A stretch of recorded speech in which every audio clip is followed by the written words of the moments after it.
Hello and welcome to the Good Art Friends, where good friends discuss good art. Jonathan, my good friend, how are you doing on this fine evening?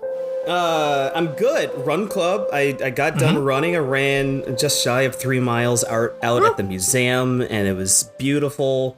And I'm just ignoring the fact that everything is just slightly off in my life right now. So aside from that, running is great. And I set some new PRs at the gym when I was lifting on leg day. So those things are good. Yeah, there are worse ways to numb the pain, so there you go. Good for you. Yeah.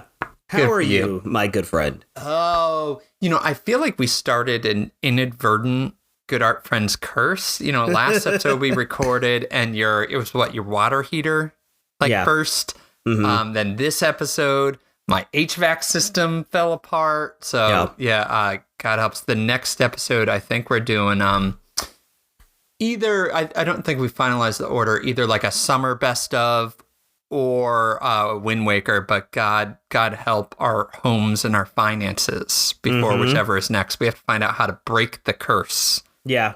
But in the meantime, we can just forget the curse by talking about pleasant things. What do we got for tonight's episode? All right. As I said on Blue Sky, we are turning the Miyazaki Minute into a Miyazaki Moment today. I am so excited to be talking about the entirety of the Miyazaki collection. Yeah, and this kind of ends a chapter with this podcast because it started with The Boy and the Heron.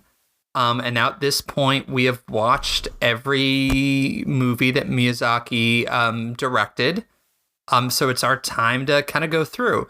So there will be spoilers for each of these. So we'll try to put timestamps in the description. So if there's one you haven't seen, just jump right to the next one. But I think we're going to talk about some honorable mentions. Then we're going to do our kind of top fives, correct? Mm-hmm.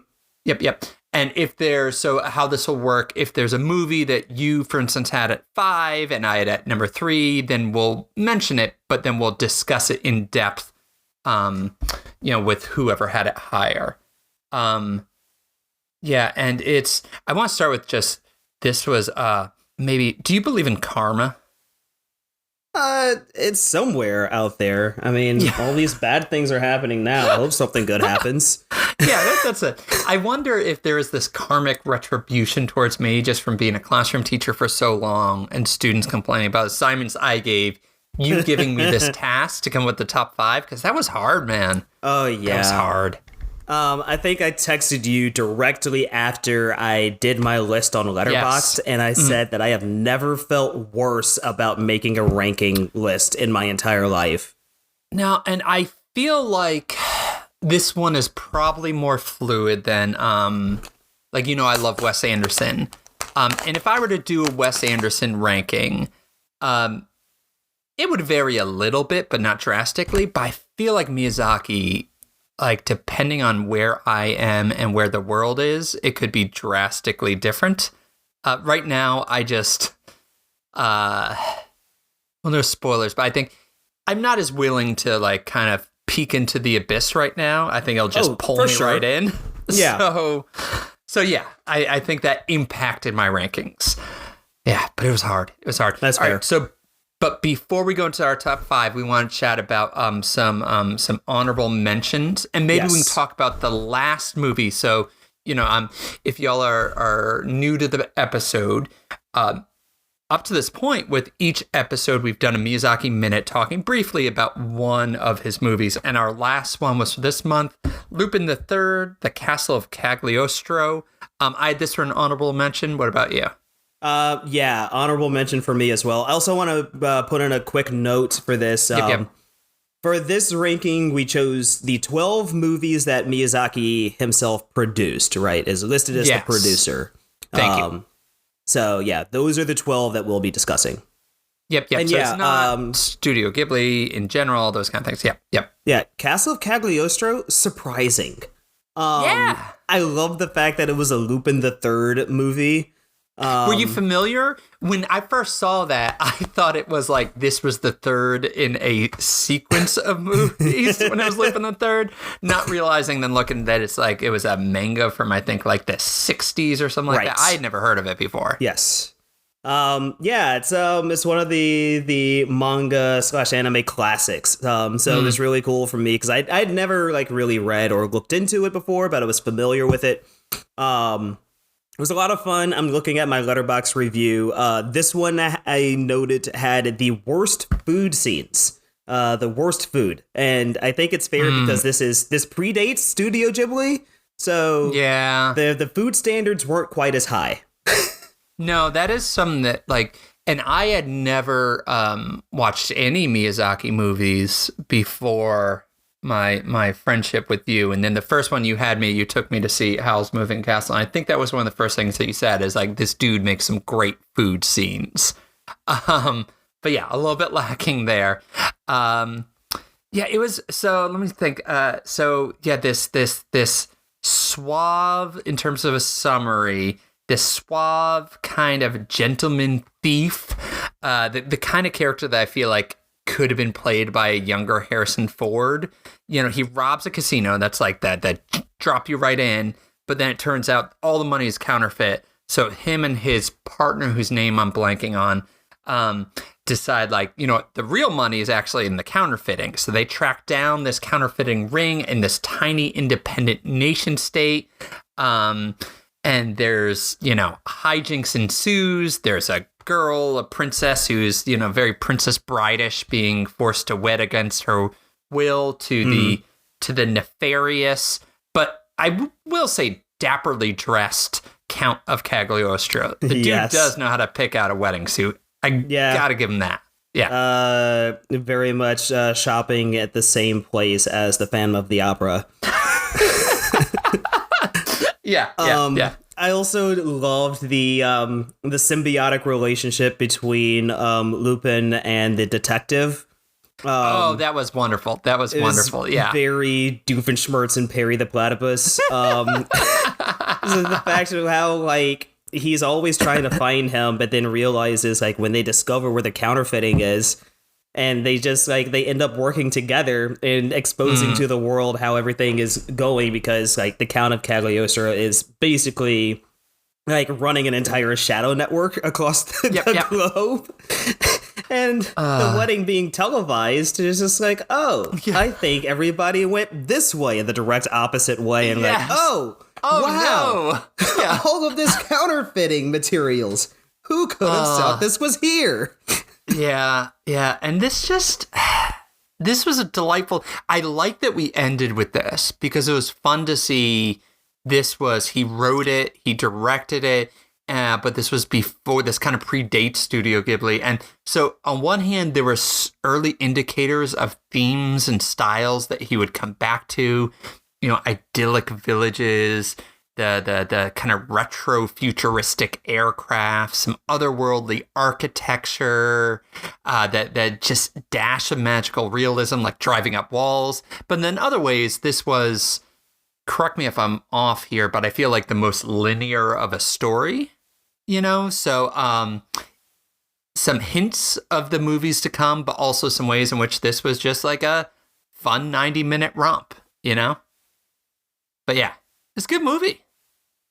Yeah, I appreciated that it was 90 minutes because the other two that I watched before it were both 2 hours, with that being Castle in the Sky and Porco Rosso. I'm like, I gotta put away my entire evening for this movie. Yep. That's fair. So, okay, so that is our last Miyazaki minute. So let's talk just briefly about other honorable mentions, movies that didn't quite hit our top 5, and then we'll go into going from 5 to 1. What do you got? Honorable mention for me, surprisingly, the one that started this podcast, The Boy and the Heron. The issue about making this ranking, I think my friend Rio put this in a great way. Instead of a ranking, just make a tier list and they're all S tier, because it's so true. They're all at the very top, but somehow you've got to put them in an order. But The Boy and the Heron, while it was great, it just didn't make it into my top 5. Yeah, I saw someone when I came up with my list and I was curious what other people did, and it really could be any order. And I saw one comment on Reddit that I loved. It was, yeah, that's one of the best movies I've ever seen in my life. 7th place. And that's a little bit like The Boy and the Heron, I thought was beautiful and captures the dream logic in incredible ways. But there are elements in terms of some of that dream logic and some of the, delightful grannies, and kids are great, old people are great, everyone in between sucks, that I feel like were slightly better done in some of the other ones. But in terms of the art, in terms of just parakeets hiding knives behind their back, I thought it was wonderful. That's good. I think if I mention Howl's Moving Castle as an honorable mention, are you going to tell me that made your top 5? It did make my top 5. Okay. The other one I wanted to mention as an honorable mention was just Ponyo. For, I appreciate ham. Ham! And this, yeah. And just this one. And there's probably a continuum. Which one I feel like Porco Rosso is probably the least for kids. I didn't even try to introduce that to my kids, but like, hey, here's a dude who's inexplicably a pig. Yep. And just wants to be a curmudgeon and fight fascists, which, maybe I should be introducing. It does have one of the best lines in any Miyazaki movie, in that I'd rather be a pig than a fascist. Yeah, that is good. But yeah, Ponyo, I think, is the other end, where it's just a wonderful... That's, I think, I would say that's the most accessible. Like, if you have kids and you're thinking like, oh, how can I get them into Miyazaki? And this partially, you gave me similar advice. I'd say start with Ponyo and then probably Totoro, which we may or may talk about later. Yeah. But, beautiful, some of the aquatic scenes and the floods and all that, I thought was pretty cool and delightful. Yeah, Ponyo is 6 for me. I think... It's hard to say, just like, because all of the movies are this way. Ponyo may be the most colorful of the Miyazaki movies, especially all of the underwater scenes. You see all of the fish and the aquatic creatures and everything. It's gorgeous. It is a movie that really invites you into the environment. And then I think my other honorable mention is hard for me, just, picking out of 7 out of 12. I've already picked 2. I'll go with Princess Mononoke. That's another honorable mention for me. It's high up. Is that your last honorable mention? Yes. Okay, let's then get into it, because that is my number 5. So why don't we take that as a way to kind of dive in? Yeah. So proceed. What is it that you like about Princess Mononoke? I think it was, of the war movies that he has, I think that was the first one that I watched. And it's so gritty, and I love it. I love the fact that, it features like a teenager and not really just like a child, kind of like Nausicaa, right? Or like Kiki's, who's like becoming 13. Yeah. And Princess Mononoke, you can put squarely like 16, 17. Battle hardened. And I love, I think we talked about this, the moral gray that 100%. All of the creatures exist in. The boar is kind of Magneto, right? Like, he makes some good points, but it's also just like, is this the way that you really want to go about it? Yeah, and that's what I had down as well. And what the more I kind of reflected, just that acceptance of the moral, grayness, like you said. Because you have this Iron Town versus the Boars, and we're conditioned from growing up with Disney animated movies to be like, who are the good guys and who are the bad guys, and what's going to be the moral resolution, the very clear, crisp resolution at the end. And Miyazaki just refuses to give you that because that's not how the world works, especially with something as complex as just how we screwed up the natural world and that, you know, we create the monsters that then attack and do so in a way that is somewhat unpredictable, you know? And I like that. It's hard and it's weird for me after thinking of movies in a certain way to have a movie that challenges me like that. But yeah, you know, there's that line. So you say you're under a curse. So what? So is the whole damn world. I think that kind of sums up the beauty and the challenge of Princess Mononoke. Yeah. Yeah. Yeah. So that was my number 5. What do you got? I literally flipped my 5 and 6 right before we started. So as I said, Ponyo was 6, and I flipped that for Howl's Moving Castle. Yep. Okay. Speak on it. I love Howl. He's so angsty. He really is. And he's so ridiculous. And I also love the leading young girl in there that makes the hats very independent and sure of herself, but just also like put under a curse and has to figure things out. Really though, Billy Crystal steals the show as the Flame. Yeah, Billy Crystal. Okay, really quick. Who? I know you prefer the hearing the original audio, but if you're going with the dubbed, who are the best voice actors? Is it because Billy Crystal is? I have him and someone else jump out, a similar kind of character too. Yeah, Robert Pattinson was surprising as the crane, or as the heron, and the boy and the heron. I loved Phil Hartman as the cat in Kiki's delivery service as well. But yeah. Howl's is wonderful. Now you got me rethinking it. But just it has that kind of, I love Miyazaki can make that idyllic setting, and there's a great setting for this one here. Just the mechanism of that, the different doors to different parts in the world, I think is pretty neat. I love going back to like kids are great, grannies are great, and it's like, why not both? Giving you a character that jumps between the little boy that can change his appearance. Yeah. That's good. You got airships, you got bikes. There's another one that like right when you think you have your finger on like who's the good guy and who's the bad guy, he'll kind of flip it on you.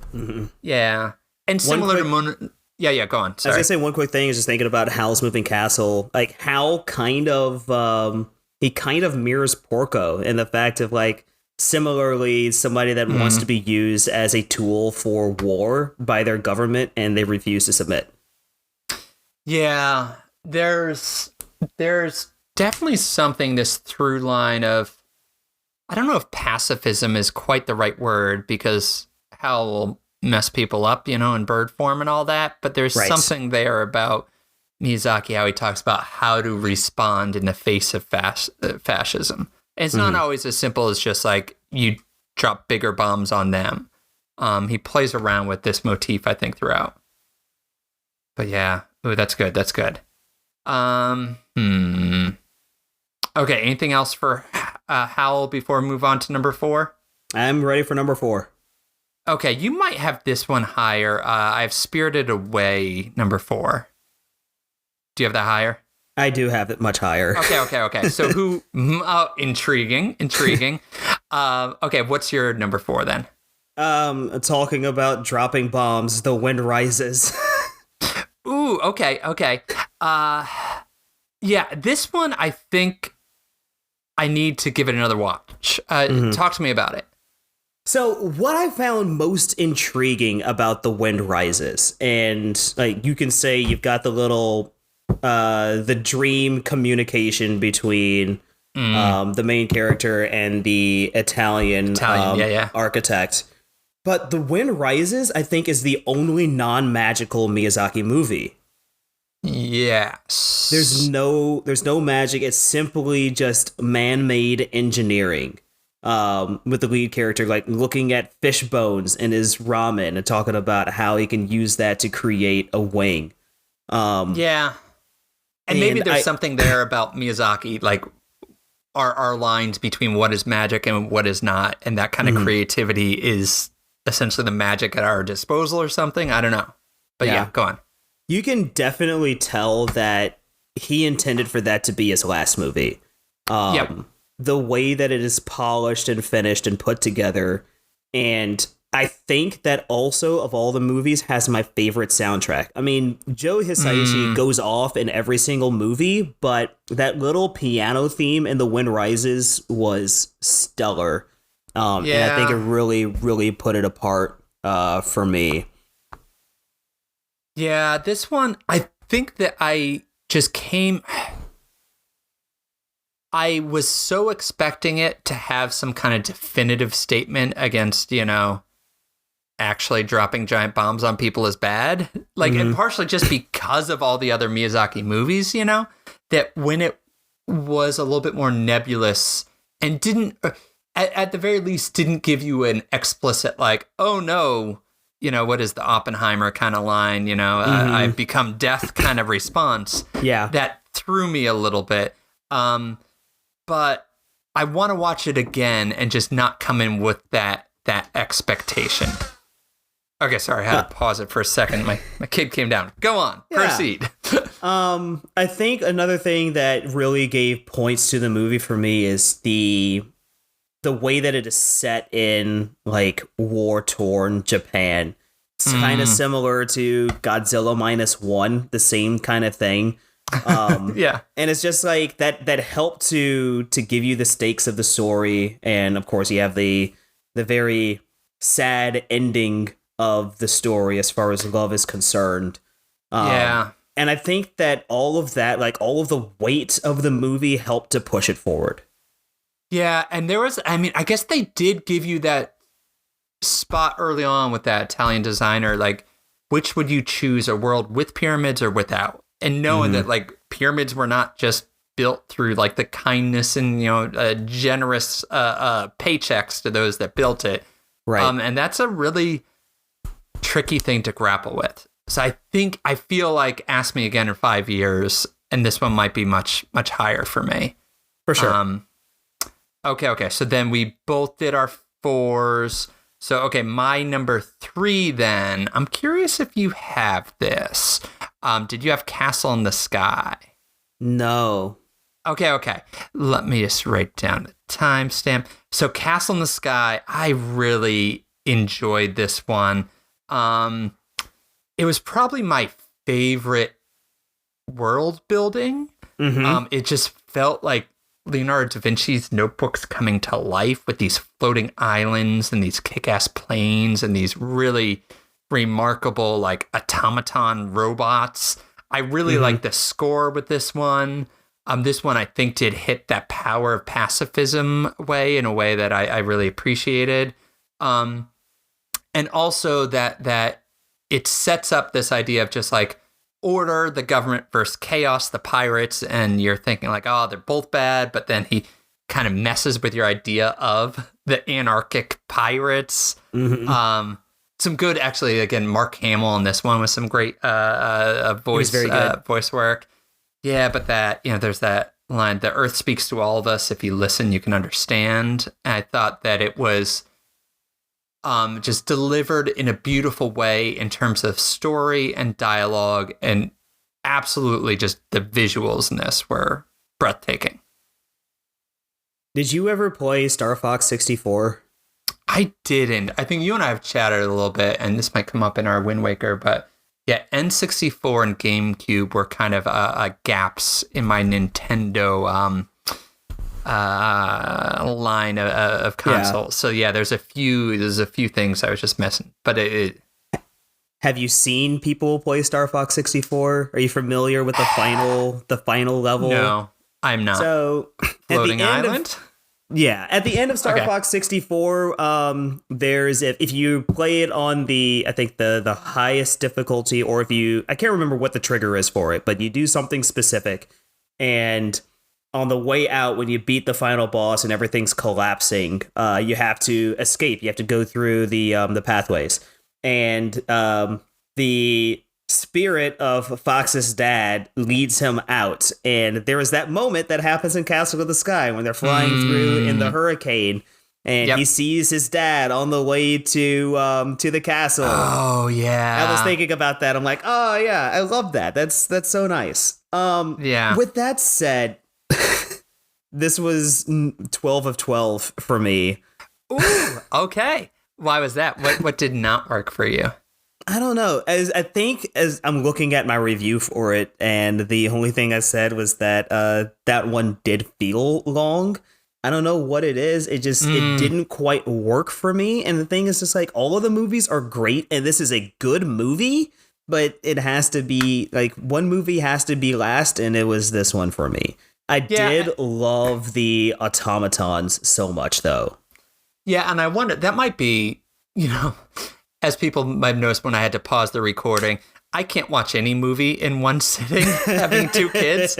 So I wonder if the experience lent itself better to me, like almost thinking it was like, 3 or 4, like 30-minute kind of connected stories. That's fair. Yeah, like with the setting change and all that. I get that. That's fair. All right, what is your number 3 then? My number 3 is Kiki's Delivery Service. Higher. Yeah, I feel that. Okay. So then we're on to number 2, I believe. Okay. Totoro? Mm-hmm. Where do you have Totoro? Number 2. Okay. All right. Let me just put down the timestamp. Okay. Can I start with I don't think you have. Have you ever watched Our Flag Means Death? I've watched a few episodes. Oh, it's wonderful. It's lovely. Gay pirate show. It's incredible. But David Jenkins wrote that, and I liked his review of My Neighbor Totoro. It goes, no plot, no central character, no antagonist, no defined purpose for the side characters, no threat, no 3 acts, no jokes, no punchlines, no explanations, no internal references, no catchphrases, no polemical voice, no melodrama, no lessons, no beginning, no end. One of the best films ever made. 5 stars, hearts. Yeah. I was actually literally just looking at that review too. That's wonderful. That's hilarious. And that's, there's this, from what I understand, I could be off, but just we're used to in like Western world, like this 3 or 5 act kind of story structure. But Miyazaki worked with this. I think it's called Kisho Tenketsu. I definitely didn't pronounce that right. But this different kind of structure for a movie that might have a little bit more of a meandering world building with the intro, then development, then twist, then conclusion, and something that's a little bit less linear.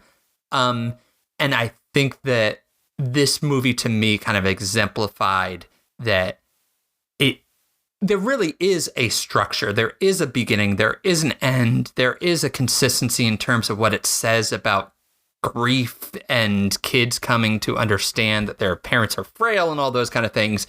It's just delivered in a way that feels somewhat alien, but also wonderfully refreshing to me. Mm-hmm.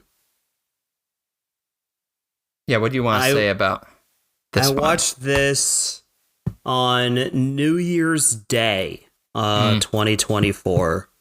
And it was so delightful. Cat Bus, right? I love Cat Bus. Yeah. The Cat Bus is great, and I love everything about this movie. Like teaching the children to be grateful for the giant tree, right? Yeah. Totoro just existing and being a friend. Yeah.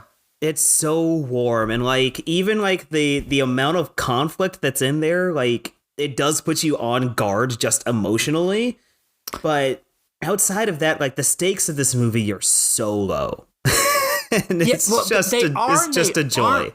They are and they aren't though, right? Because like the mom is in the hospital, and these kids only have this hazy understanding of like, is my mom going to survive or not? Just that they're breaking the ponds looking for her at like one point there, you know? Yeah. But it's told, Miyazaki's able to so perfectly encapsulate that childlike view where you're only picking up on some of the quote unquote facts, but it's coming through this experiential, you know, just feeling lost in the forest kind of thing. Mm-hmm. But at the same time, like I had written down that the first time we chatted about this, you had the quote that it was like a warm afternoon in the sun. Yeah. Despite, you know, the mom being in the hospital, it has this peaceful quality and style and theme that I think is just lovely to just kind of lean into. I mean, I was shocked by how much this hooked my kids and how much they asked to put it on, and maybe not watch the whole thing, but just to inhabit that world a little. Yeah. Yeah. The sisters too. That gets me. Yeah. On Childlike Wonder, a very small lore drop for you, right? So when I was young, my mom did like one of those short little ad reads, like representing like a company that is like a community partner for one of the TV stations, like, you know, one of those 5-second things, right? Yeah. And I saw my mom on the television, and I immediately lost it, crying, not having it, because I thought that my mother was inside the TV. Yes. Yeah. And that's the kind of thing that in this, and you kind of get it, I think, with Boy and the Heron kind of captures, and a similar kind of like, you know, actually lost the mother dealing with aunt in that one. Just like, I don't entirely understand what is going on, but here's what it feels like, you know? Right. And that part's cool. But yeah, this is a beautiful movie. Yeah. Okay. So our number ones. So yeah, I guess we at this point we already kind of revealed them. But so yeah, my number one then was Kiki's Delivery Service. I love it so much. Let's talk about it. Yeah, and this just a similar, I think. Maybe it's a similar kind of thing why my kids are pulling into Totoro. Just I want to inhabit this world. I want to live in this town and have there be a village witch. I want the, you know, it's got trains and cats and witchcraft and bread. The bakery. And for a hunky baker too. I mean, let's just be honest. And it's just that like Danish. What is that Danish word? I'm probably not saying it right, but hygge. I don't know. Yes, you know, just that coziness. The cozy, you know? Yes. Yes, this is just such a cozy movie to me that I think I do. I want to remember to put it on more often when the news breaks me and my AC also breaks me because it's broken, you know. Yeah. I think this movie would do me good. For me, like, eventually when I begin dating again, I want somebody that's going to look at me the same way that Miyazaki looks at the sky and how much he just wants to be airborne. Because like, there's so many movies that revolve around it. And I love Kiki, you know, because she has turned 13. Now she is to be independent and to learn how to be a witch and learn how to fly. And there's the boy in the town that's also obsessed with flying and wants to be airborne. And you've got the young witch in the forest who has befriended all the crows. Yeah. It's the best. Yeah, and I think you pick up on an important point that I think speaks to me. It's just that this gets into just kids. And there's been some interesting research as we think about independence with kids and their like relationship with cell phones and some of those kind of things that there's some fascinating research. This is like kids need to matter. They need to, we try to shield away responsibility from them, but kids need responsibility. They need to know that they are a part of a community because communities are become more and more nebulous in many ways or hostile in very real ways. So kids finding that like I matter to the community and here's how I can contribute. And though I might just be a kid, there's a lot I can give, be it, in terms of witchcraft and spells, but also, and I think there's some that Miyazaki points out, just that view of the world that you haven't been broken yet by your air conditioning and your water heater, that we need that just like we need the bread and the trains and the art and all those other elements. And this movie, I think, it shows up a bit. That's another also Boy and the Heron kind of like he takes it very seriously, puts on the uniform. But this to me just solidifies that idea of kids mattering and contributing in a way that I find powerful. Yeah. Yeah, there's I like also there's such grace with this one, repositioning what is thought of as dark or bad as just natural. And there's a lot throughout, Miyazaki that just withholding judgment and just accepting and appreciating things for what they are, be it, a witch or a giant boar or whatever it might be. Right. And I also like how this one played around with the idea of Miyazaki seems to have a healthy reverence for the past. And this one, I think, positioned that when the old becomes forgotten and then rediscovered, because witchcraft is kind of sneered at, but it's brought back not through like an old granny, but this kind of kid who wants to use it to help others. I love that. I love that. Okay. Spirited Away. Yeah, that's my number one. I mean, truly that's the kid independence movie, right? Oh, yeah, true. This is the one where you have the young girl with her parents who stumble into an amusement park, and her parents are so concerned about just snapping up whatever they can that they become cursed, and it becomes up to her to be able to save them, but is, forced into working. It's just like, yeah, we're going to help you, but you have to be a part of the community. You need to be a part of what we're doing here. And she learns the lessons about how to care for others and how to care for herself. And like, not only just that, but just the fact of it's couched in the fact that she is moving to a new place where she doesn't know anybody. Right. And so this is just a giant movie about transition.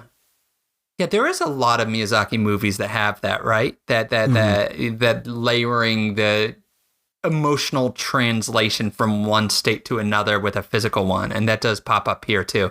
I don't know if it's talking something about materialism or capitalism, where the parents just gorge themselves, and then she has to kind of save them through assisting others. And this one plays with that good and evil non-judgment too, because there are characters that you first see and be like, oh, that's the villain. I get it. She has to defeat that. And then lack of judgment and just kind of helping. Yeah. This one I love. Just also throughout, there's just, like I mentioned this with Cagliostro, just the beautiful inventive architecture in Miyazaki movies. And this one, just that world within a world with the bathhouse and a whole city contained in one building. That's cool. And this one of the things that really struck me is just that how he captures the dream-like nature. And I was listening to the New Yorker podcast, Critics at Large, that did an episode on Miyazaki movies, I think back when Boy and the Heron first came out. And one of the things they point out was that he seems to get the idea of dreams, be it like actual dreams, what it's like, or even just children's view of the world, in a way that I think a lot of other directors miss. Just that non-logical, non-sequential, it makes sense, but then it doesn't, but then it sort of does at the end. They kind of criticize, I love Inception, but criticize like the hyper logical nature of dreams within Inception, and saying like, well, cool frame, but Miyazaki kind of captures that, I think, more. And I wonder if that's partially just how he built stories. Like we think of a story as like someone writes a script and then you create the art, oftentimes probably through computer generated, where it's just connecting a lot of the dots in between. And then you do the dialogue. Whereas those got kind of shuffled up, is my understanding with Miyazaki, is that he'll have loose storyboards, but sometimes the pre-existing notions of story will drive the art, but sometimes the other way. Sometimes it'll just be this striking image, and it's every frame is hand painted. Every frame is a work of art. So there might be just a beautiful image that perhaps taps into some deeper thing that he can't express that propels the movie forward, which is just this kind of neat idea. Maybe gets in this platonic world of forms and all that. I love it. This movie, I think, captures that the most for me. Yeah, and I also just love that, like, the young man that she befriends there turns out to be this massive spirit, actually, that people have been going after. And not just that he's the spirit of the river that saved her when she was a child. Right. Oh, yeah. Oh, it gets to me, man. Yeah, that kind of, goes back to The River Has Roots, which we talked about a few episodes ago. Yeah. I'm in the middle of reading Babel by R.F. Kuang. And it's a similar kind of idea of just like the power of names and what happens when you let go. And especially that one, Babel, kind of plays with this kid pulled from China in like the 1800s and brought into England to be a translator, but has to get rid of his previous identity. And just this gets into like, no, names, identity matters. And you lose a part of yourself when you allow that to be stripped away. I gotta watch. This conversation left me with like 10 movies I want to watch tomorrow. All right. Anything else you want to say about Spirited Away? I mean, also just I love the ending of just the self-awareness of Chihiro. Say, pick which one of these pigs are your parents. None of them. You win. Oh, yeah. Yeah, that's good. That is a beautiful one. Yeah, the order, I could shuffle up in any which way. Yeah. They're all great. Yeah, they really are. Okay, and we're done with our Miyazaki movies. Yes. And now we have to talk about, so what are we going to do kind of in lieu of a monthly Miyazaki Minute? This is a part where we could just talk about what is good in our lives. This is the Good Art Friends, and this is a time for us to talk about just like what's good, what we're reading, what we're listening to, what in general that we are looking at. Yeah, I think that'll be nice. All right, and so as I mentioned at the top of the show, we're going to, in one order or the other, do a kind of summer, probably what's good, like our favorite things that we've consumed this year. And then if you're not already doing so, consider replaying Wind Waker. If you got to Switch 2, it's in the GameCube library, or, maybe you have GameCube lying around somewhere. But yeah, that's, there's some interesting parallels, perhaps, in terms of art style with Wind Waker and some of these movies there that maybe we can chat about. Yes. But yeah. All right. Any closing thoughts for tonight's show? Oh, man. I'm so happy that we got to do a full episode on Miyazaki, and I'm glad that you trusted me for us to go watch Spirited Away. Yeah. Yeah, thank you for introducing me. I loved every single one of these, and I loved going on this ride with you.